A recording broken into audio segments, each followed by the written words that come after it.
Kailangan mo ng healing. Alam ni Lord ang bigat ng nararamdaman mo ngayon. Hindi mo man sabihin sa mga taong nakapaligid sa'yo. Alam niya na meron kang pasanin na dinadala.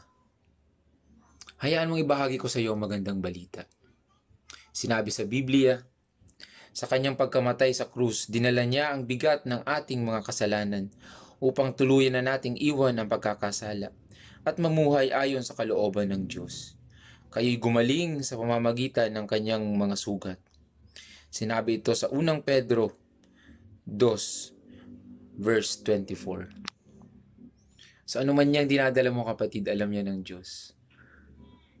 So hayaan mong itaas lahat ng iyong pangamba at bigat ng iyong kalooban sa Kanya. Patuloy kang manalangin.